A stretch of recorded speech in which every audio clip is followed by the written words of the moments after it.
രാഷ്ട്രീയത്തിൽ വേറൊരു ചേരിയിലാണ്, പക്ഷേ VS എന്ന നേതാവ് വേറെ ചേരിയിലാണെങ്കിലും അദ്ദേഹം വ്യത്യസ്തനാണല്ലോ. എങ്ങനെയാണ് അങ്ങയുടെ ഒരു ഓർമ്മ? ഈ കാര്യത്തിൽ പൊതുപ്രവർത്തകർക്ക് ഒറ്റ ചേരിയുള്ളൂ, മനുഷ്യത്വത്തിൻ്റെ ചേരി, മാനുഷിക വശത്തിൻ്റെ ചേരി. ശ്രീ VS അച്യുതാനന്ദൻ അതിനകത്ത് ടോപ്പായിരുന്നു. ഞങ്ങൾ അതിനോടൊപ്പം നിൽക്കുന്ന ആളുകളാണ്. രാഷ്ട്രീയത്തിൽ വ്യത്യാസമുണ്ട്, കക്ഷി വ്യത്യാസമുള്ളത് കൊണ്ടാണ്.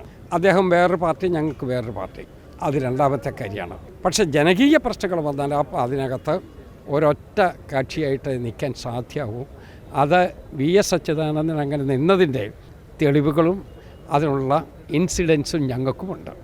ഒരു പെരുത്ത മഴ, ആ മഴയത്ത് എന്താ മാർഗം? ആരുടെയും കുടയില്ല, ഒരു കുട ഓടിക്കൊണ്ട് തന്നു. ഞാനത് VSന് കൊടുത്തു. അപ്പം ഞാനും കൂടി നനഞ്ഞു നിൽക്കില്ലേ, അദ്ദേഹം എന്നെ വട്ടം പിടിച്ച് ആ കുടയ്ക്കകത്ത് കയറ്റി. ഞങ്ങൾ രണ്ടാളും ഒരു കുടയ്ക്കകത്തായി. അതിന് ശേഷം, ഇതെല്ലാം കഴിഞ്ഞതിന് ശേഷം മാധ്യമപ്രവർത്തകർ അദ്ദേഹത്തോട് ചോദിച്ചു, ഇവിടെ മുല്ലപ്പെരിയാറിനെ സംബന്ധിച്ച് ഇപ്പോഴങ്ങേക്ക് പറയാനുള്ളതല്ല. അപ്പോൾ അദ്ദേഹം സാധാരണഗതിയിൽ പറയുന്നത് പോലെ തന്നെ പറഞ്ഞു, ആ പഹയനിവിടെ കുറേ കാര്യങ്ങൾ ചെയ്തിട്ടുണ്ട്, ഞാനത് അംഗീകരിക്കുകയാണ്. അതാണ് VS. ചെയ്തതിനെ അംഗീകരിക്കുമെന്ന് മാത്രമല്ല, ചെയ്യാത്തതിനെ എതിർക്കുകയും ചെയ്യും. അതാണ് VS എന്നുള്ള നിലയിലാണ് ഞാൻ വായിച്ചെടുത്തിട്ടുള്ളത്.